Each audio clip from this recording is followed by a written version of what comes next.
So again, welcome everyone to the first session in the series on practical non-duality. So I'll talk a little bit today about sort of what we're going to explore in the sessions going forward, and give a bit of a brief introduction to what non-duality means in a philosophical sense, and then quickly as it impacts our direct practice. And I kind of gave you a flavor of that in the guided meditation, in a sense that it's our dualistic perception of a separate self that's in control, that's at the root of suffering.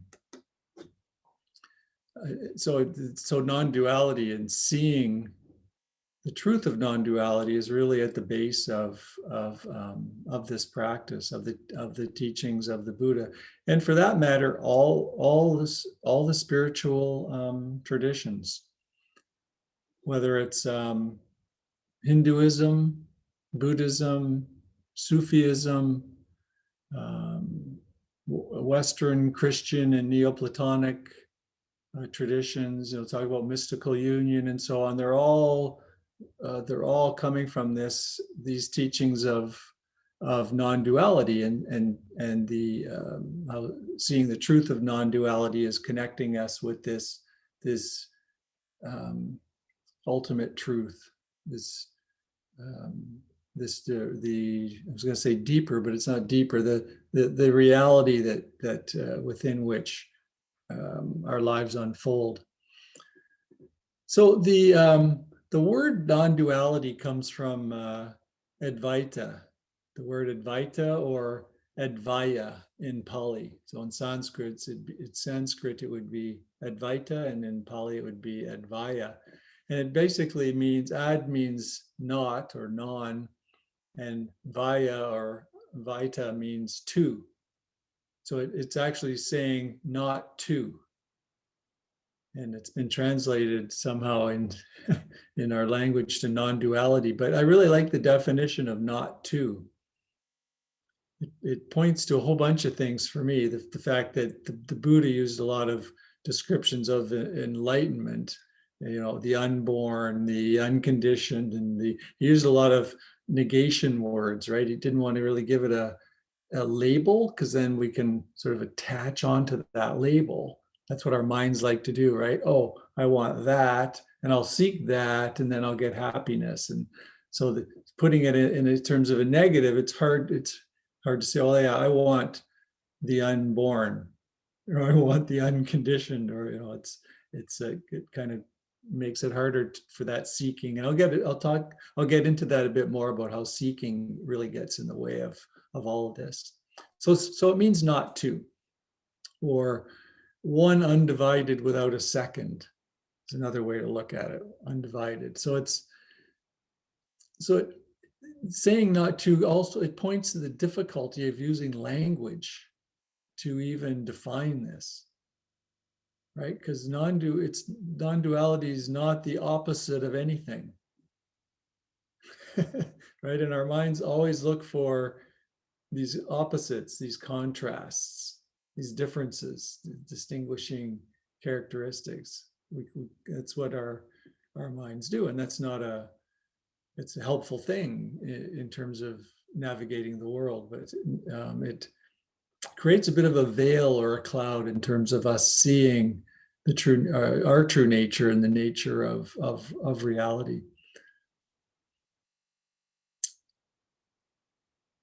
So what we're really trying to do when we say non-duality, we're trying to point to life as it is right now, in the moment, just as it is, the suchness of it, before the appearance of concepts and labels, before language and thought arises and puts a dualistic veil around it. So we're pointing to that that present moment that's just unfolding naturally. That we were being present for, just as it is in our meditation.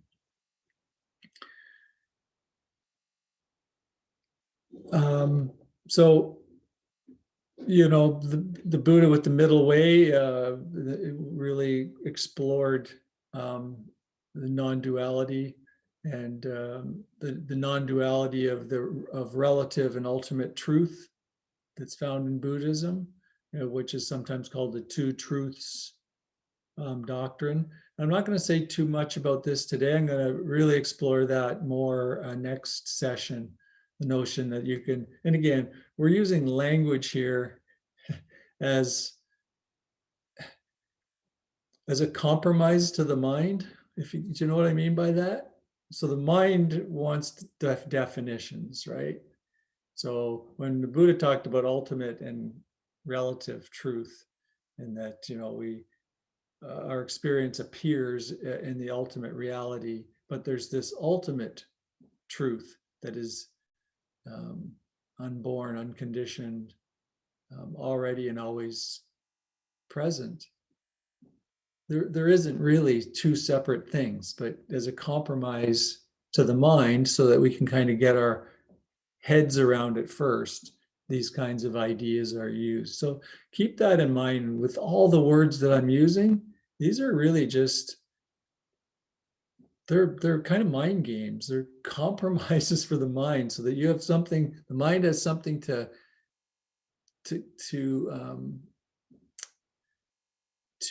have a kind of a basis of understanding, but it's not the truth. They're just, you can't capture non-duality in language. They're conceptual pointers to a reality that can't be fathomed by the mind. So the mind is not going to fathom this. That's why it's called there's realizations, insights. It's a visceral sense, something that arises from a deeper place, and you feel it in your bones rather than know it in your mind. Like the Larry Rosenberg, guy from a meditation teacher from decades ago, who had way with words. He always said, you feel it in your bones as opposed to as a thought. So non-duality lies beyond all the constructs, the dualistic constructs of the mind. And it can't be grasped by the mind. Manjushri described what he called ultimate reality, or you can also call it non-dual reality. Manjushri is, this side. This side. There's this guy here with the sword. We've talked about him in the past, but he, it's not a he. It's actually there's no gender actually to it on purpose. They have the book with the sword, and the idea is cutting through the book to get to the knowledge of ultimate truth. So Manjushri was really pointing to that non-dual reality. And Manjushri is quoted as saying, "It is in all beings wordless, speechless, shows no signs, is not possible of cognizance, and is above all questioning and answering." It's above all questioning and answering. So we're going to have question and answer, but it's above all questioning and answering. It's not possible to cognize it, but we're going to talk about it and use a lot of language. It's speechless. Again, we're going to use a lot of language. Wordless, more language. So you can see how these are all compromises to the mind. We're doing all these things that the mind to do to try to fathom when it can't actually fathom it. But we'll quickly get into some practices whereby this can be realized or understood. And this is really where I think it gets interesting. You kind of get out of the philosophy part of it and into the the practices, where you actually see it. Yeah. So what is meant by non-duality? It's so first, let's say what's meant by duality, right? So duality. Today, I'm going to talk about it philosophically, and I'll talk less philosophical next session about what duality and non-duality is. But as a paradigm or a philosophy, it refers to kind of our prevailing paradigm upon which our modern societies and cultures are founded. Namely that the reality is divided into two essential ingredients, mind and matter, and that mind is derived from matter. And if you go down that rabbit hole that I just said, you can spend a lot of time down there watching. There's the science and non-duality conferences that are held, and there's the non-duality network, and there's philosophical. There's academic departments and universities that have a whole section teaching about non-duality. St. Paul's University here in Ottawa had some interesting courses about non-duality back in the day. So it's that paradigm that mind and matter are separate, and that matter is dominant. Mind is derived from matter, right? So there's not a role for consciousness in that. Consciousness is just a operation of the brain, which is matter, right? So in our societies we study matter, right? We're really seeing how how matter interacts, as opposed to many lesser studies on what you might call consciousness. I'm going to play it's just audio. So I'll play this and share it. So get it going here. Okay.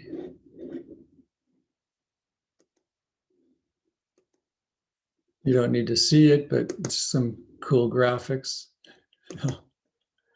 Our conceptual model of ourselves and our lives turns out to be what causes all the suffering and all the problems. The only flaw in the ointment is our misinterpretation of it as it's limited, it's difficult, it has entrapments, it has obligations, it has all of these orientations that typically weigh on us, as in our normal human orientations of everything we are.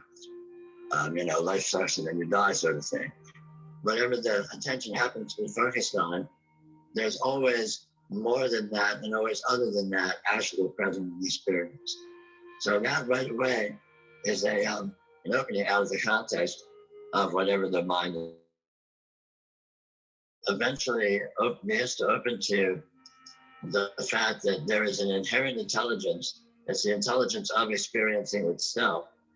And this inherent intelligence is extremely powerful. It's instantaneous and it assimilates non-linearly and non-structurally. So as one becomes aware of the inherent intelligence, and that one is in fact the inherent intelligence, that opens the door to a really meaningful and assimilative engagement with all of these very non-linear inconceivabilities that one discovers experientially. Reality itself turns out to be an absolutely magnificent, miraculous perfection of beauty and eternality and profound meaningfulness and so on. Even in the presence of all the normal human thoughts and modes and interpretations, this astounding freedom is the fundamental condition.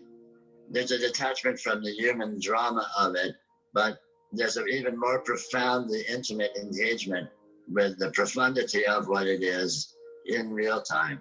The depth to which you can come to see that is the depth to which you can enjoy it, enjoy what it happens to be. Experience itself is entirely unresolvable. It cannot be pinned down. It cannot be resolved. It cannot be described. It cannot be conceived of. Unfortunately, it doesn't need to be, because we have the real thing. So we don't need to get a handle on it. We have it. We are it. This never goes away. This is beyond. It's not made of parts. It's not made of pieces. It's not made of anything whatsoever that can be designated to mind can get a handle on. Of course, it contains anything that can be designated, but anything that can be designated isn't actually a thing and isn't actually a separate aspect. All there is this actuality, which is completely manifest, completely explicit, and yet entirely ungraspable. So making the jump to noticing this actuality, it's always opening to itself, it's always exploring itself eternally, and it will never get anywhere.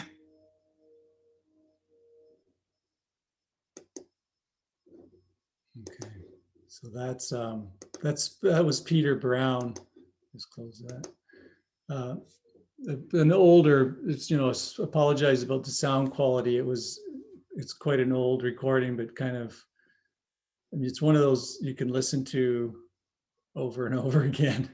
I say that about a few of the videos, but they are videos that is laced with meaning in what he's saying.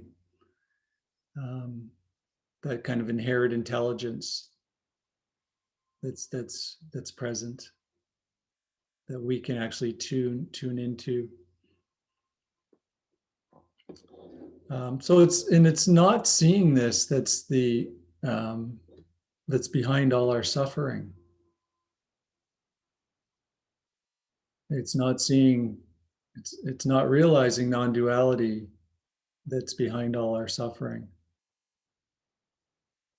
So the distinction between the self and other, between subject and object, the division between mind and matter, right, which is experienced as the distinction between self and other, is really at the basis of our suffering, of dukkha, as the Buddha called it.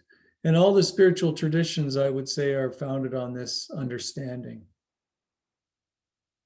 right? Namely, that reality is not divided between mind and matter, that it's an indivisible whole.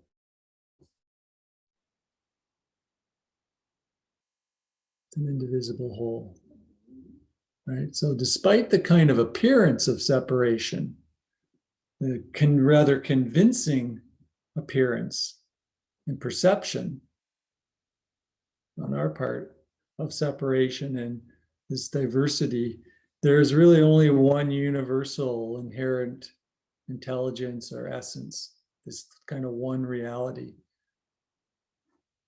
So oneness or not two is all we are. And we're included in that, right? We're included in that. So all our experience is also included in all that. There's a wholeness that exists in the present moment, unfolding of our experience prior to any apparent separation that our mind creates when it jumps in and interprets what's arising.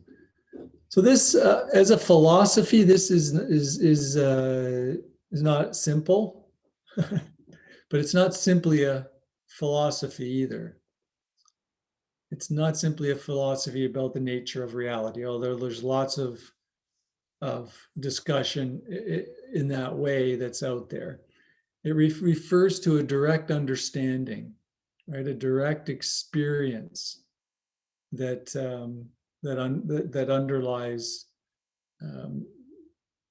our practice, underlies the world's spiritual traditions, and it's ever present in each of our experiences. So this is always present, this reality although for most people it's veiled or obscured by the conceptual veils that we place on it, but it's always present. So the teachings of the Buddha provide a experiential pathway where we can discover and understand this for ourselves. It's really of all the spiritual traditions, I think the Buddha laid out one of the most systematic experiential pathways for us to discover this for ourselves. Because when you get into Christianity, for example, Jesus didn't really give a lot of direct instruction on how to discover this. You have to, I've read some teachers that have done this quite thoroughly, explored how Jesus lived in the world non-dually. So you have to look at the actions as expressing non-duality, and then understand from that perspective. Whereas the Buddha gave us specific practices that each and every one of us can do to understand this. So the first step in this is this experiential exploration, is to notice all experiences, all your experience is known. In fact, it can't be an experience, it can't be called an experience unless it is known, right? Known in the sense of you're conscious of it. It's known. And by experience, I'm referring to everything: your thoughts, sounds, sights, smells, memories, feelings, all the internal and external experience that a human being might have. So the first thing to recognize is that this is known. And we start by allowing experience to present itself exactly as it is, without trying to modify it in any way. And this is what we were doing when we're meditating. We're allowing experience just to unfold naturally, exactly as it is, without trying to change it in any way. Of course, the mind might jump in with a thought about how it should be this way, or it should be that way, but that's just another experience of mind thinking. Right? You just see it as another aspect of unfolding experience, thoughts arising. So this practice is not about finding some extraordinary experience or some extraordinary experience in the future that's called enlightenment or awakening, right? That's the dualistic mind seeking, right? And we'll definitely talk about this a lot, because it's one of the biggest impediments to realizing non-dual reality is the dualistic thinking, seeking mind that seeks a future, an achievement in the future of something called awakening, enlightenment, whatever word we might give it.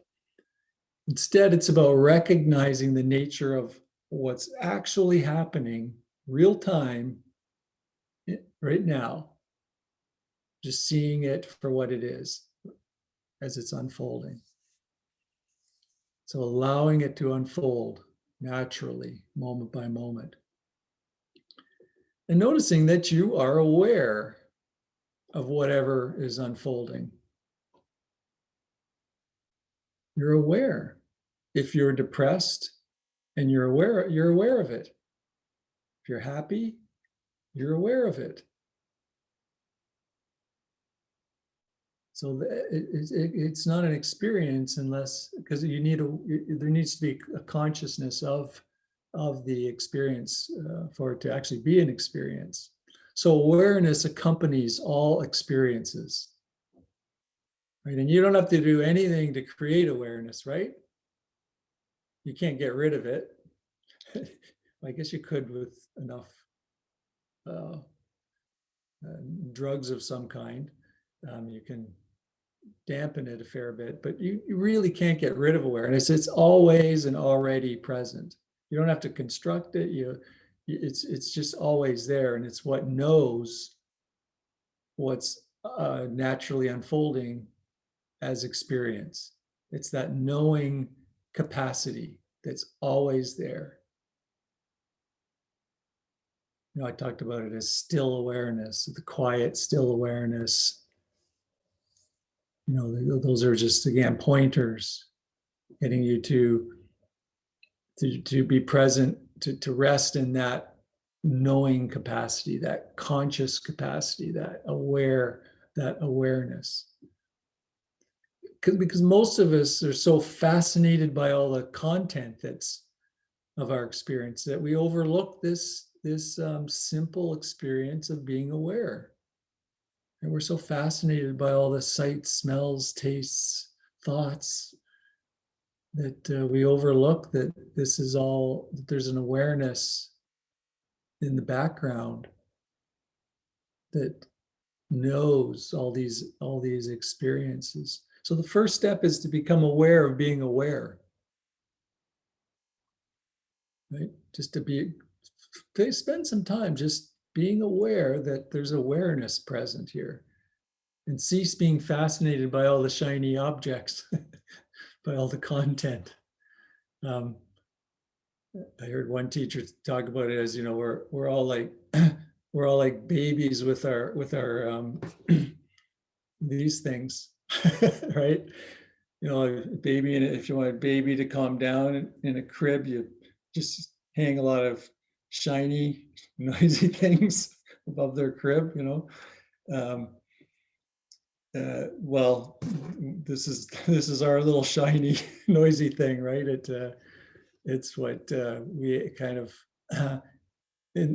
become fascinated with, and forget our true nature when we're absorbed in these gadgets.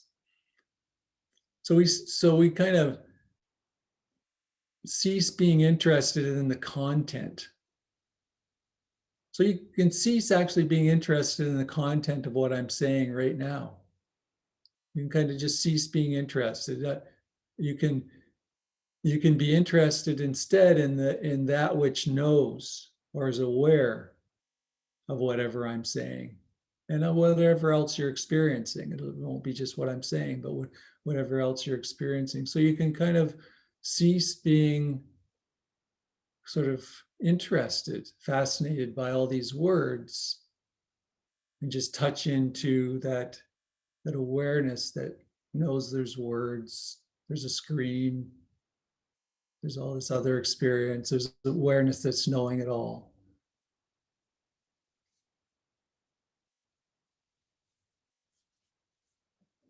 Whatever you're experiencing, there's awareness that's present. So we typically look to our thoughts, right? And we listen to the mind and we follow. And, thoughts do lead to actions that can improve our lives, that can be beneficial to our families, neighborhoods, society, and so on. But at some point, we may feel constricted by our thoughts, that there's a deeper yearning for something beyond just our thoughts. I'm going to play another short video. This one's by Adyashanti, who I've mentioned before, one of my teachers. Cue this up and share.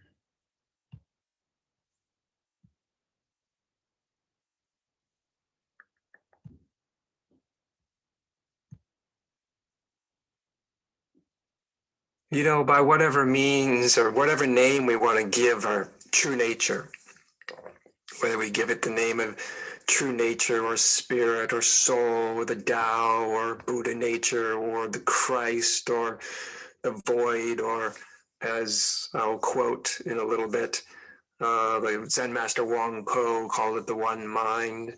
Whatever we call it, this truth, deep truth of being, what we really are, in essence.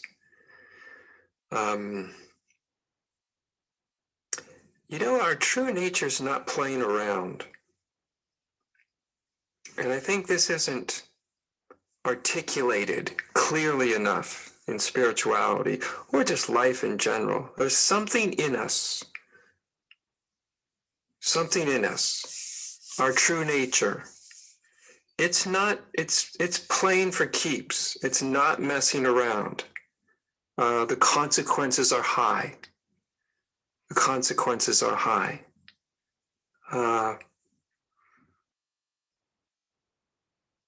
There's something within you. This is another way of putting it. There's something within you, each of you, that if you do not listen to it, you pay the price for it. We all pay the price for it when we don't listen to it. When we don't listen to our depth, it's not like we just ignore it and life goes on. We ignore it to our peril.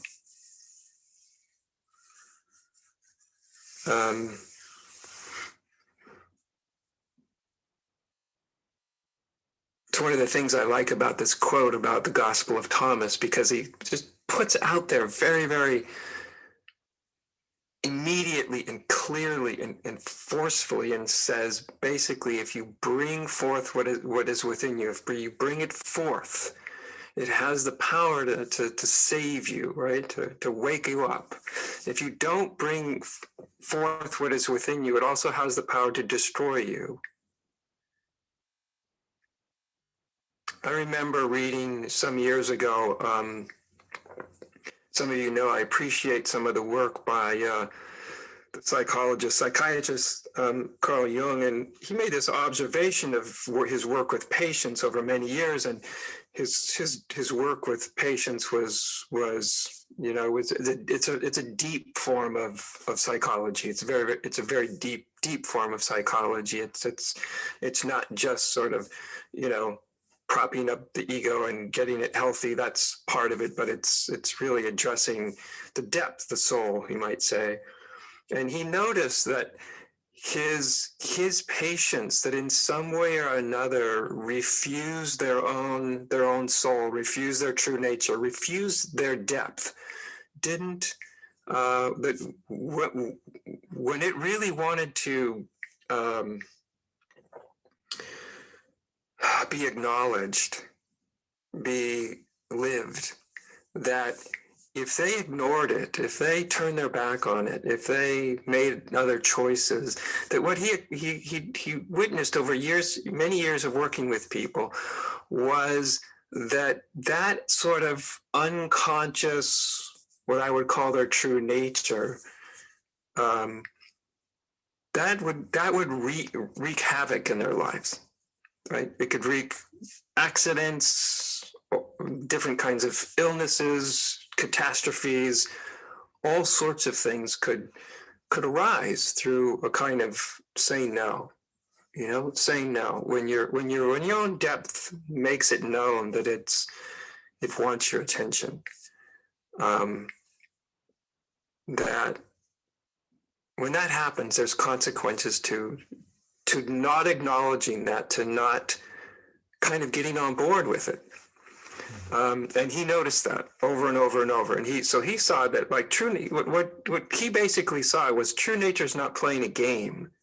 It's not like, spirituality is this thing that you kind of put down or pick up at our ego's convenience. He was saying, like, well, if you put it down, if your true nature really wants to come forth and you keep putting it down, what he saw was there'll be hell to pay for it. There'll be a price you'll pay for it. Of course.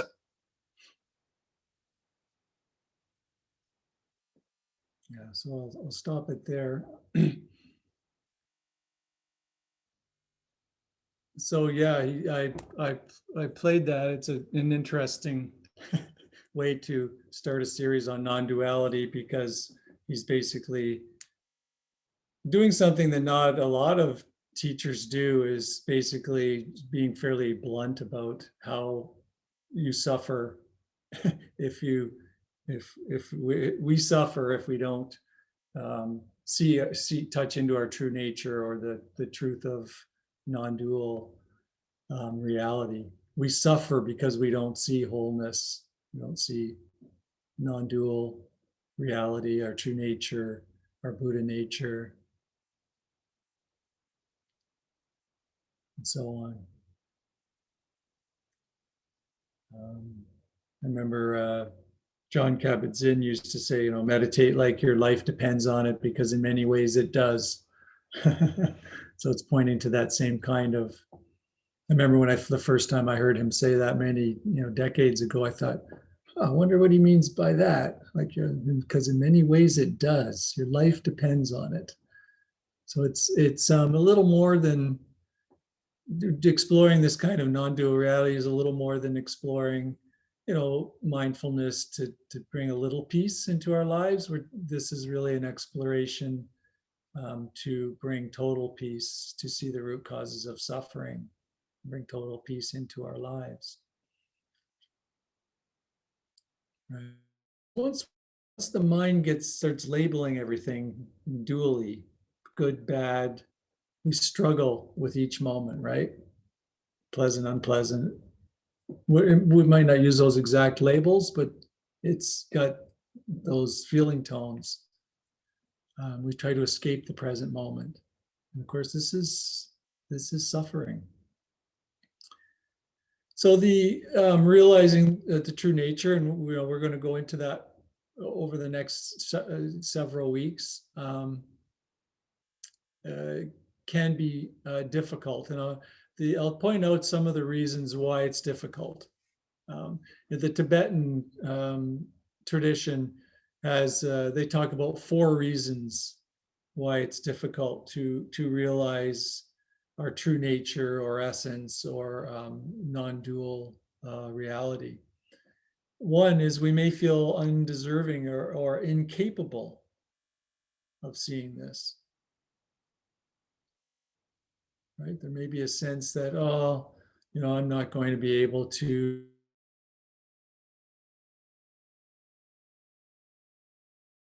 these practices, and I'm not going to be able to see this. It's too much. I'll just go merrily on my way and put this down. I might be able to meditate a little bit, and it does calm me down, and I do sleep better when but this realizing my true nature is, I can't see that on the horizon. The second reason the Tibetans talk about is we may already believe that we know what it is based on what we've read in books or heard in talks, right? So we may actually have solidified around kind of a belief about what non-duality is, what our true nature, seeing what it means, what seeing our true nature is. It's more of a belief system than a realization. It is. Then, of course, there's going to be very little effort in exploring it and going, and seeing it experience. The third is, and we're going to cover this numerous times.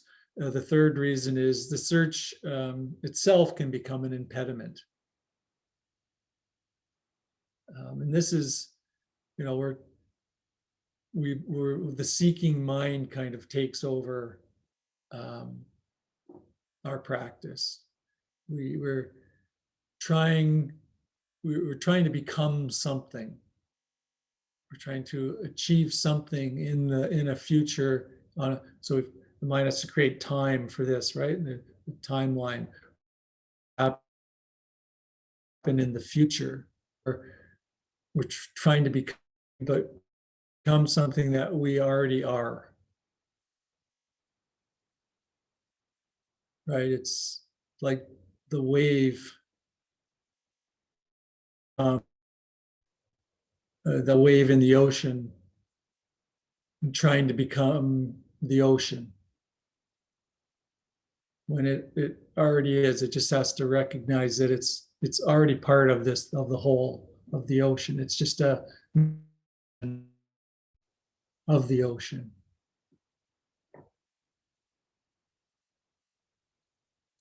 So it's important to recognize if we're the realization of non-duality or an understanding of non-duality future. It's something that we recognize real time, a moment.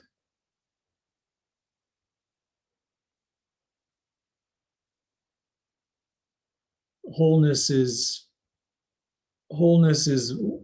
what you are. And it's that one is looking for is what you are. It's not found in the future.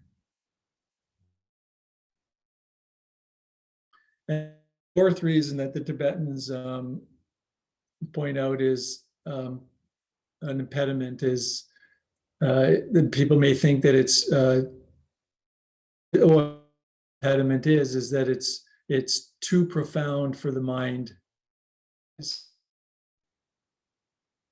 We want to realize it, we want to understand it with the mind, right? But it's too profound for the mind to realize. The mind can't fathom it. The mind is only capable of perceiving dualistically.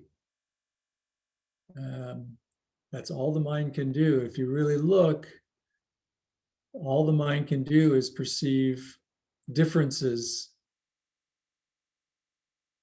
and that's constantly what we're doing, is our senses and the world around us.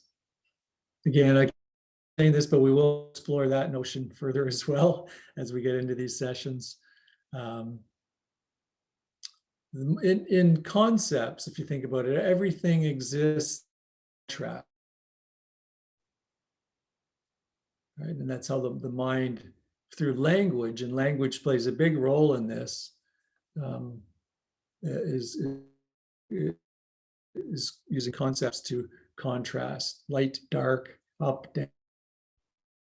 You can't have light without the concept of dark, right? Because you wouldn't know what it was if there wasn't the concept of difference, of contrast. The mind, in order for it to categorize and distinguish experience in the world, it needs this contrast, these dualities. So the mind basically only thinks only thinks dualistically, which makes it possible for it to conceptualize non-duality. So, and non-duality does not deny or resist the dualistic operations of the mind. So it's not like dualism's bad, non-duality is good. It's not like an anti-dualistic philosophy. Understanding doesn't deny or resist the dualistic mind view of life. It actually embraces it's all part of it. It's all part of the same unfolding. Can't realize it, but the of it can be realized at an experiential, at a deeper level. Right, so we're going to use a lot of words to talk about it, but really what I want to do is get into actually exploring not only through meditation, but how we can explore our interactions in the world and relationships with objects in a way that we can start to realize the true nature of ourselves and of the world, of reality, of existence, of the cosmos, you could say.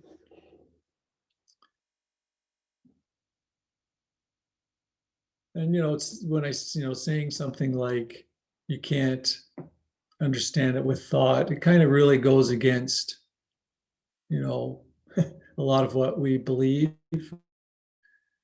It creates a bit of a paradox for the mind as well. What am I supposed to? The mind's kind of going, well, what am I supposed to do? Right? If I can't fathom this, I'm here, but what am I? I can't just turn myself off. But if I don't have a role in this. Well, the mind has a role in a sense, in that it will process insights and realizations in a particular way. It can integrate new understanding. So it's not like the mind is the enemy in this either, right? It's all part of the unfolding. But it is not understanding thought. It's about seeing this for yourself in your direct so in this way, it offers nothing to the seeker. That's the bad news, is that there's nothing here for the seeker, for the mind that seeks. It's the experience of being a seeker that is part of the illusion, right? That there's a self that can be a seeker. And this is the illusion that non-dual teachings are meant to expose. And if you really look at a lot of the Buddha's teachings, we spent some time with the Four Noble Truths, the cause of suffering. The key part of that, once you got into the third noble truth and the potential for the cessation of suffering, it's really letting go of this illusion of self. And letting go of the illusion of self is letting the conception of self and other. There's no separate, independent self in an ultimate sense. There's the appearance of one, but there's no self. And then this also links into the teachings when we explored dependent co-arising, how everything's causing everything else, right? This is all part of kind of explaining the wholeness of the totality of existence. So the analogy of the wave is interesting. A lot of people use it. We're like waves in the ocean, experiencing ourselves separate from the ocean. That's kind of the metaphor that's used, and we're looking for the ocean. So we're a wave on the ocean. We're looking for that ultimate truth, the wholeness, looking for that ocean, constantly trying to find the ocean. And you eventually see that the wave was always the ocean. You're never separate from the ocean. It's just a realization that you're just part of. And even if the wave fails to see the ocean, it's still the ocean. It never stops being the ocean. It's not like in some future date the wave is going to be the ocean, right? The wave is the ocean, whether it ever sees it or not. So you're part of this wholeness, this non-dual reality, whether you realize it or not.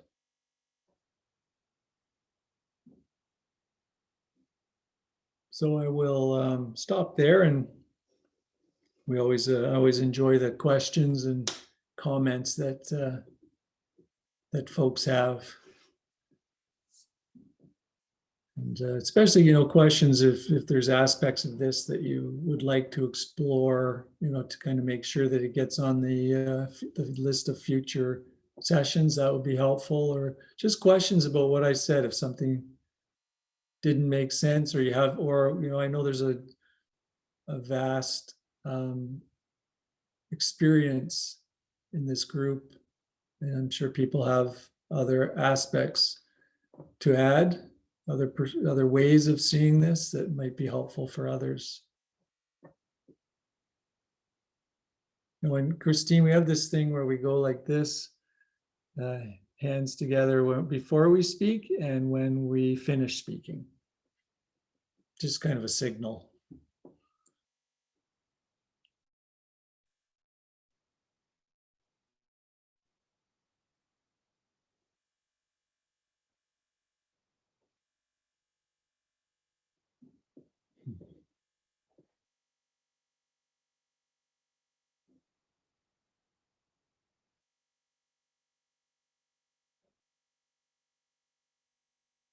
I guess Majushri's comment that there are no questions and no answers.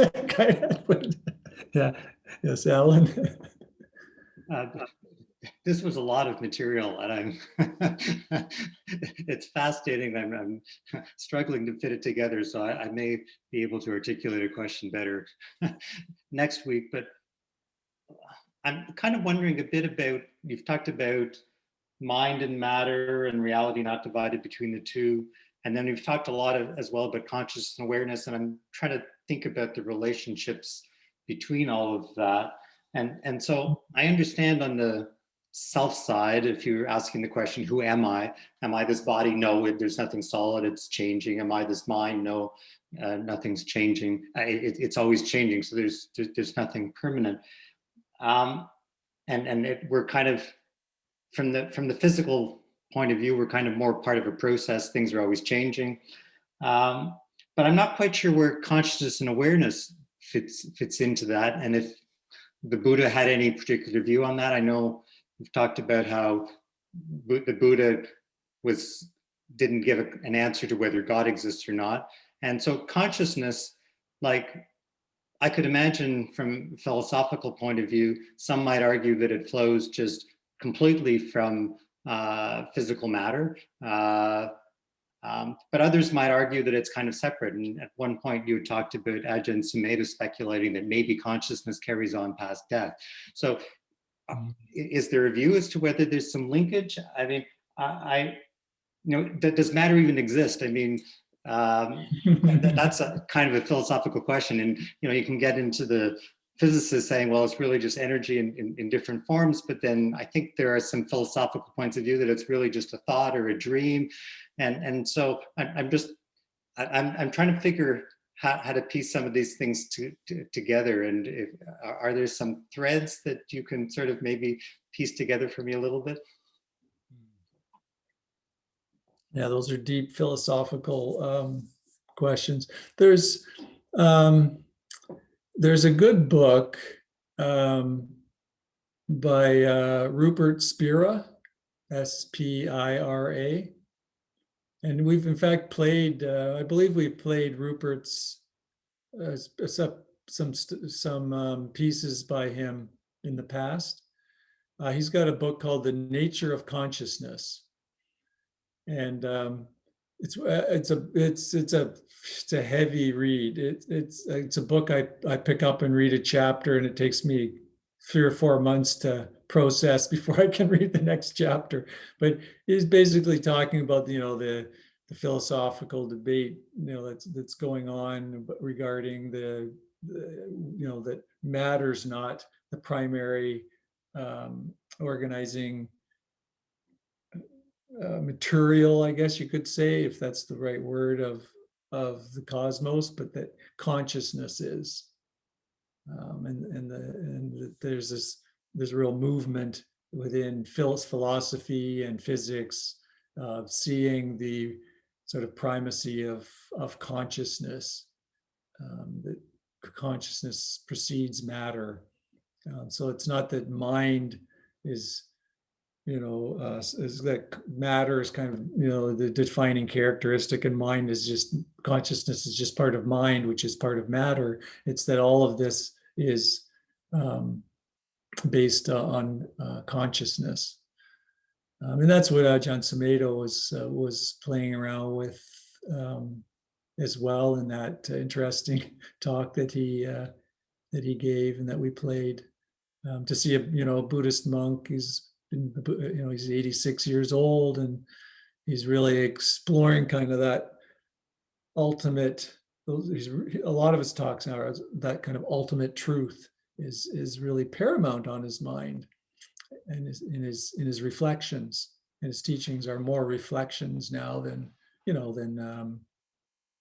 are the the 5 this or the 8 that or the 7 this. It's more expansive. So he's this kind of primacy of consciousness. Nothing happens, including matter, without consciousness. But we don't really have to get into that to be able to. That's what the conclusion I'm kind of coming to as I wade through Rupert's book. And in fact, that book recommendation comes from Ajahn Sumedho, so it's kind of coming full circle. So he's read that book and recommended that book. So he recommended that book to Ajahn Verdama, who then recommended the book to me. So it's I'm not sure, as I wade through, I'm maybe a third of the way through, that it's entirely necessary at that deep philosophical level. But the mind wants to know, right? It really does. And so, I mean, that's why I'm reading the book as well. It's kind of entertaining for the mind to play around. And it's, it might be helpful. Might be something in there that some pieces that I might pull out might be helpful. But I would really like to concentrate on how we can dip into, taste, dwell in consciousness, right? That's always there. That aspect of ourselves that's always the only aspect of ourself that's always there, right? Yeah. And the more we can dwell there, the more we start to see aspects of that reality. It's kind of an unfolding in many ways. I think there's some people talk about a spontaneous realization of non-duality, but I perhaps it's unfolding in my personal practice, and then there'll be a spontaneous. But for now, it's more of a gradual unfolding that's occurring. There hasn't been a spontaneous realization, just gradual ones. Yeah. I'll end there.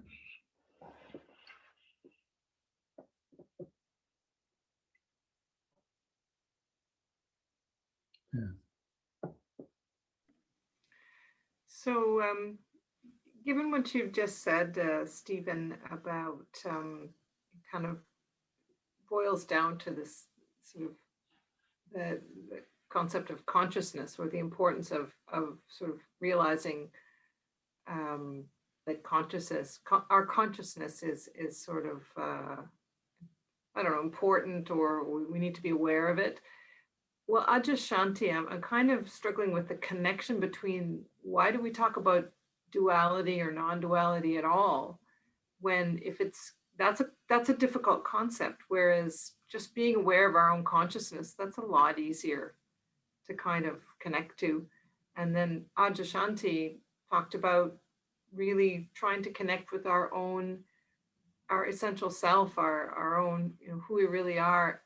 But to me, that's a contradiction too, because he talked about you and, your true nature. Well, that's not really, and there's duality there. So one can get pretty lost pretty quickly in this sort of stuff.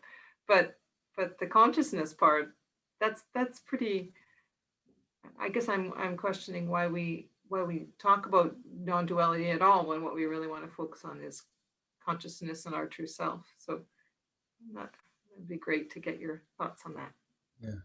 Yeah. It's it's another portal, I guess is a word, another portal to seeing.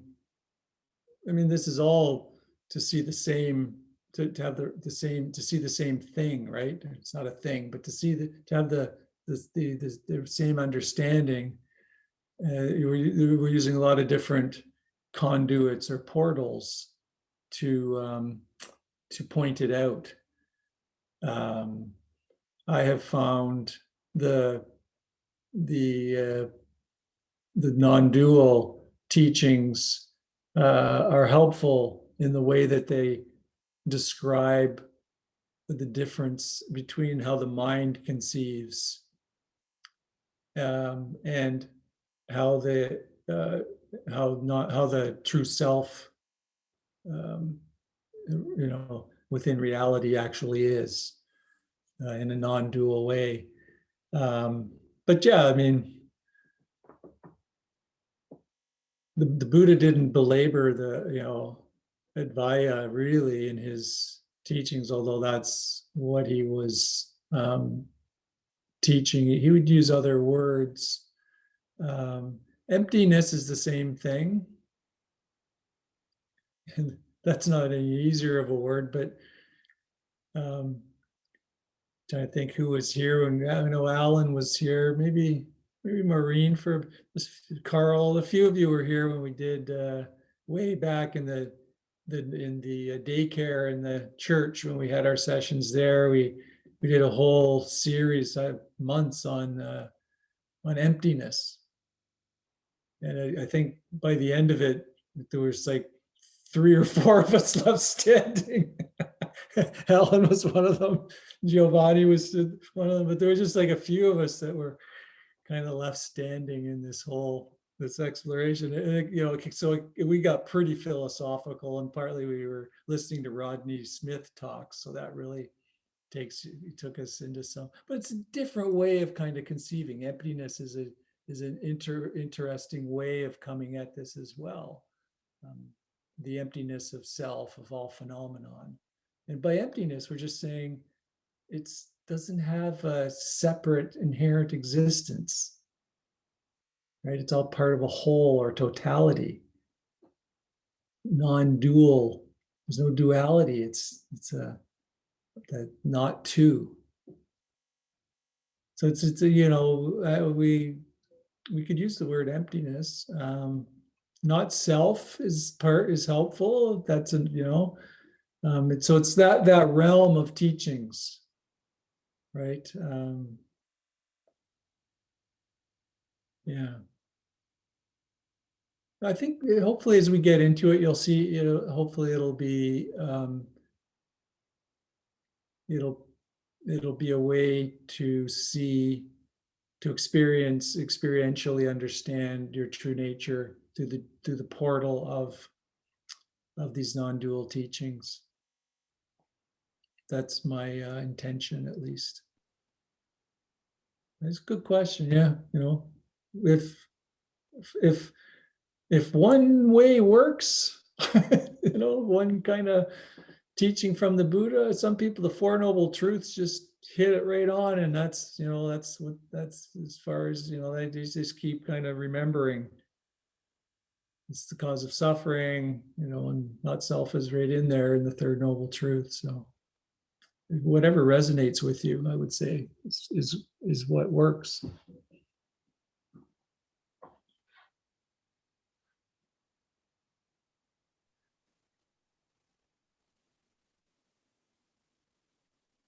So having said all that, I'll keep that in mind. I'll try to make sure I distinguish how this can be helpful from some of the other teachings that we've explored. And it will connect with the emptiness teachings that we did before, which are fascinating. The Tibetan teachings on emptiness are some of the most,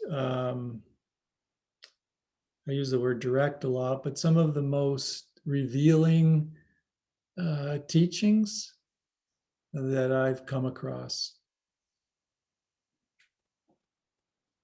You know, the five aggregates. People familiar with the five aggregates? Yeah. How many people are familiar with the five aggregates? So just kind of raise your, some a little bit. Okay. Because that's kind of a preliminary teaching to non-dual teachings in a way, because it's kind of saying, you know, if you look for a self, here's what we we think is a self. And the Buddha never said, don't believe me when I tell you there's not a self, or so these are the five things you can spend some time looking to see if you can find a self. Right. And then so you go through each of them and you say, okay, do I see is there a permanent independent self that's separate from other here? And then you just continue to look. And those are very,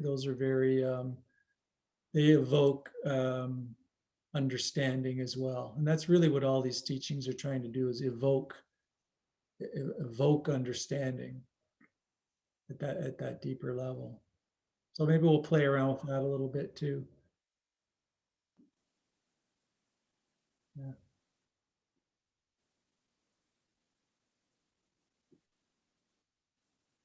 Okay. I have a question. Yeah. I don't know if any of the teachers talk about this, but are we the only species who suffers with the illusion of duality? And if we are, what does that say about who's more evolved as a species? Is there any discussion of the way other species perceive the world and what they're, yeah, anyway, is it felt that we are the only species who suffers from the illusion of duality? And what does that say about other species? Yeah. Well, we're the only species that knows that it knows. Right? Like we can actually see knowing, the knowing facility. So we know that we have this consciousness or this awareness of our experience. So we're the only ones that can know that. So in that regard, we're the only ones that can realize the true nature of ourselves and of reality. Assuming that we are the only species that knows that it's knows. I mean, you can only surmise from, what we don't actually, what my dog does. I get the gist that he probably doesn't know that he knows. He's pretty much operating on instincts, and so we are that. And so what's it say about us? We've created a huge mess in the world, right? Because we haven't realized our true nature. I mean, that's what Ajahn was pointing to. The repercussions of this are serious. Eckhart Tolle has gone as far as saying we will destroy ourselves if more of us don't become conscious. We'll destroy ourselves and the planet to make the planet uninhabitable for humans. And we'll just, we're messing up the world because we haven't realized our true nature. So we have this powerful capacity, this powerful brain that can manipulate matter in all these wonderful ways, and thinks that we can control matter in all these wonderful ways, right? And we somehow have dominion over everything. And because of that, we're making a real mess. And, if the realization of our true nature and of consciousness of non-dual reality, we wouldn't do that anymore. That understanding would free us from that illusion. So yeah, I think the fact that we know isn't what's caused the mess. The fact that we don't know that knowing is it, that consciousness is it. Like that's what's made it. It's not the realizing of our true nature. We think our illusion is our true nature. We think the illusion is true. So we go about manipulating the world, right? Our struggle with the present moment is no different than all the society's struggles with the present moment. Creates the same kind of conflict in our lives that it creates collectively. I think, that's what I see. It's a powerful question, Maureen. It's an important one and pointed, I started with Aji's talk because I kind of wanted to get across the importance of realizing this, that it's, what did Aji say? True nature's not fooling around. It's serious. It's serious. It's not a game, I think he said as well. He's got a way with words as well, Aji does. Yeah. Practice like our hair's on fire, as the Buddha said. He actually said that one. I know there's a lot of fake Buddha quotes out there, but there's in so many words he said that. Practice like your hair is on fire. So the urgency of realizing of this is urgent.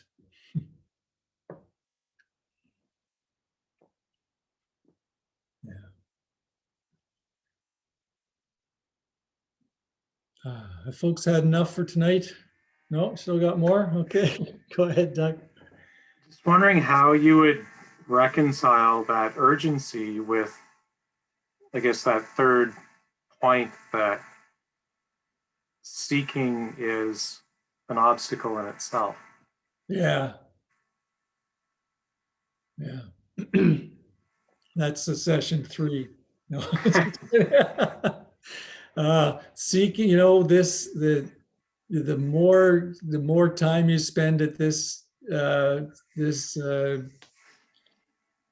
practice, the more you realize how the dualistic seeking mind is a huge impediment.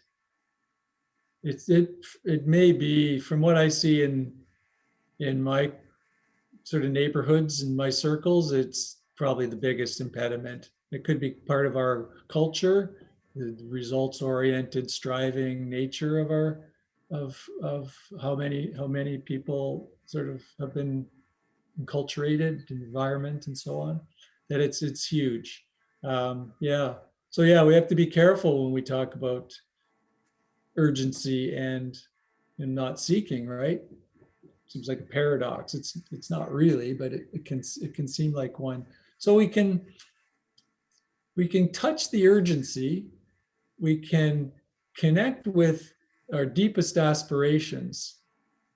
I often say this to, well, what's most important to you? What's really most important to you? And if that's touching into this yearning, this aspiration, which is a little different than that seeking mind, right? There's a yearning to know what's true, whatever it is. There's a yearning to know what's true. And I think that's a place from which we can really engage with this practice and let go of the seeking mind that, I want enlightenment so I can be happier and calmer. But there's a big self role in that, right?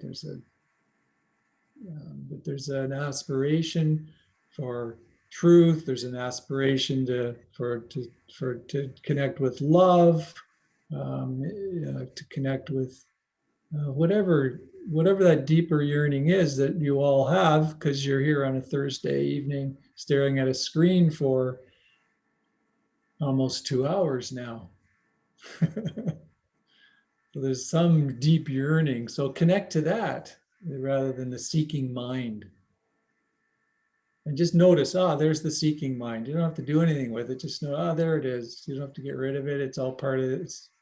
It's just what's unfolding, but be aware that that seeking mind can be to be trying to find something that we already are can be a big impediment to understanding what we are.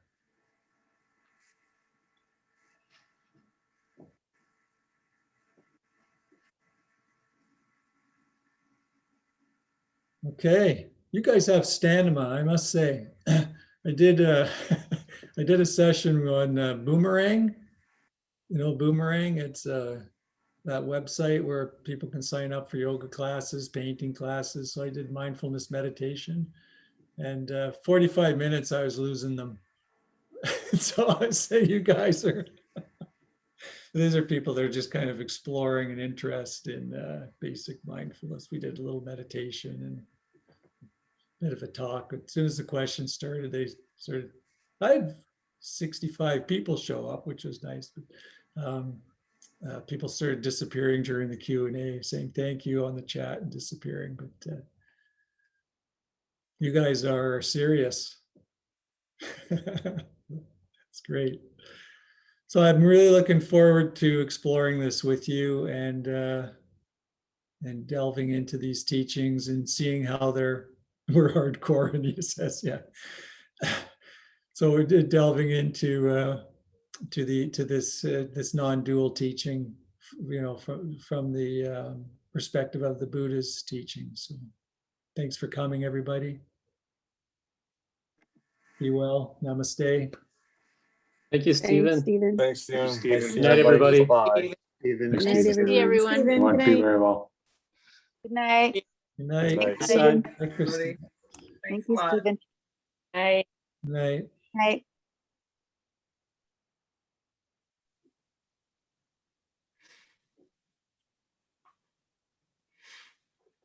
Yeah, that was a slog. That was long. Yeah, I tried to end at 8:30, but I guess I give too long answers sometimes, and then I don't leave. Yeah, I'll have to try to be more concise.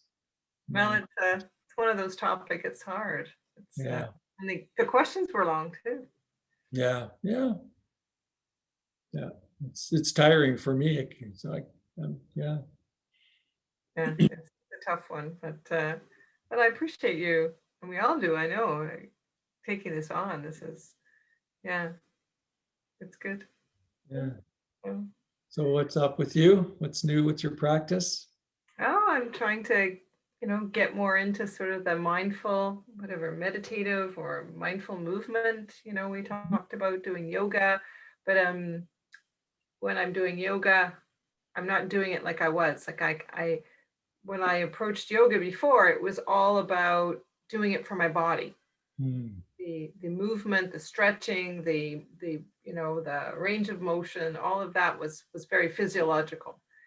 And so when you suggested I approach yoga as a mindfulness kind of exercise, or it is completely different experience. It's no longer, I'm no longer striving to do something. I'm connecting with my body, and I'm using the movement to sort of I guess just be conscious, right? I'm focusing on the sensations and and sometimes, I get distracted and I'm going, okay, what am I supposed to do? There is that, but so I'd have to kind of memorize a yoga session which I ultimately probably will be able to do. But yeah, it's a very different experience. Yeah, even the mind getting involved, it's just part of the experience. You just kind of notice it without kind of getting carried away by it. But yeah, it was very memorizing a sequence is a different yoga experience, because the mind can really disappear when there's a memorized sequence. I've had the experience in India where we did like 3-hour yoga sessions, and they were the same postures in the same order every time for 4 months. Wow. All day. And the mind would completely disappear. And that's a sort of part of the tantric practice is, getting out of the mind and into your body, becoming very intimately aware of the body. So to do that, if the mind disappears, it really evokes that sensitivity to the body. So yeah, memorizing one can be interesting. Yeah, yeah. Just like when I have something I say when I do meditation that I repeat, and I do kind of get lost in that. It gets, I don't know. So yeah, it can be kind of the same thing when I repeat something, I get sort of taken away in a way. Yeah, yeah. There's a lot So of good. do you have any, you're going to change anything for the next week, or is it as steady as she goes? I would like to continue trying to focus on this, sort of moving meditatively rather than doing yoga. Mhm. And I don't know. I don't have any thoughts about. Although I really liked this sort of comment from Adyashanti that we really should be connecting with our true selves, and so I would like to, not think about it because that's not how you connect with your true self, but kind of cultivate awareness around that idea. Because that really spoke to me for sure. So your true self is just what's present before you think about it.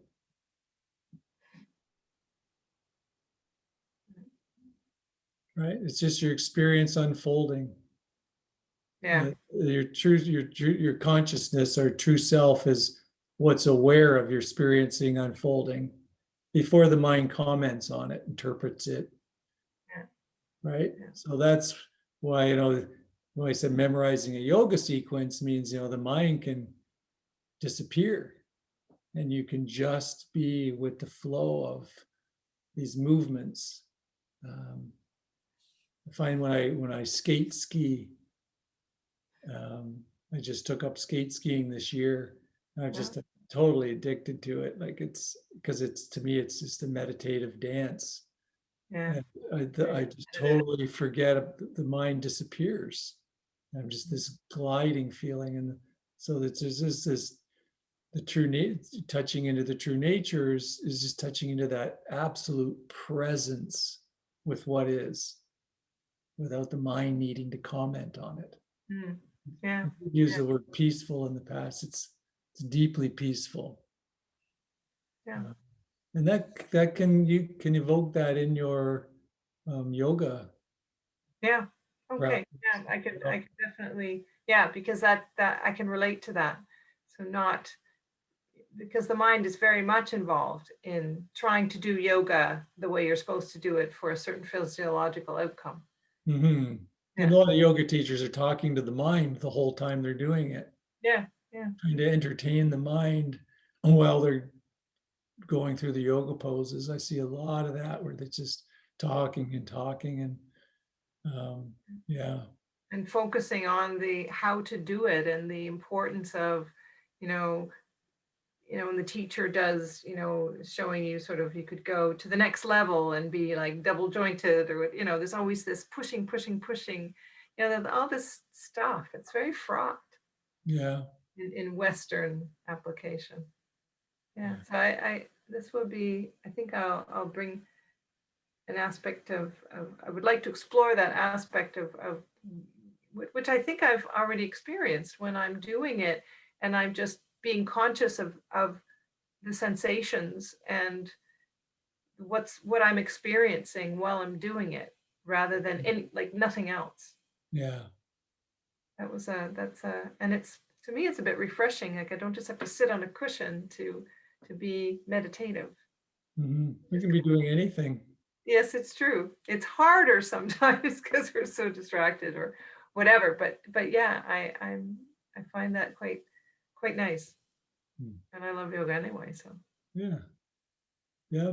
Finding your true nature in something you love is a wise approach. Mhm. Yeah. Yeah. I Good. think I'll explore that again some more this week with that kind of consciousness, whatever, not awareness, but trying to, I guess, just do some more experiencing of that and seeing. Being present with whatever arises before your mind comments on it. Yeah, that's the essence. You're just experience unfolding, Yeah. whatever that might be. And part of that is the mind might say, oh, no, that's just the mind commenting.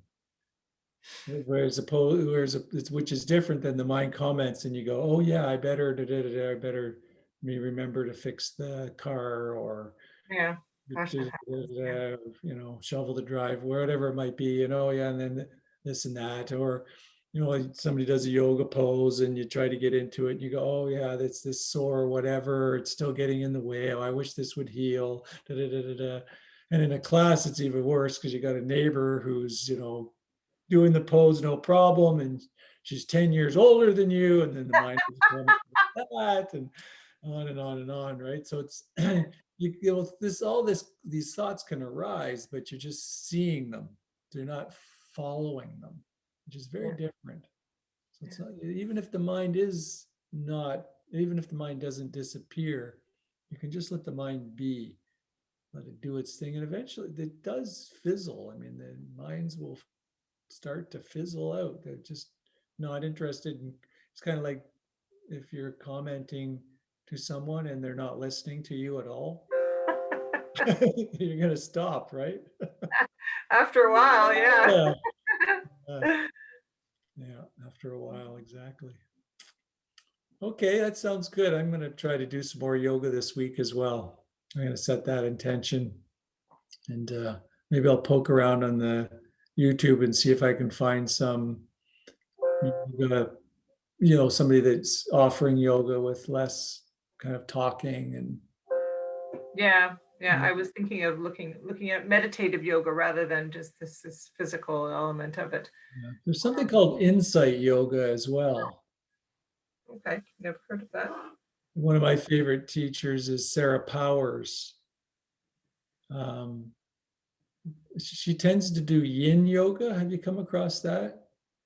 Well, I think Yin Yoga is just holding poses. There's the more oriented ones and the ones that are just sitting, like holding a pose. I think that's.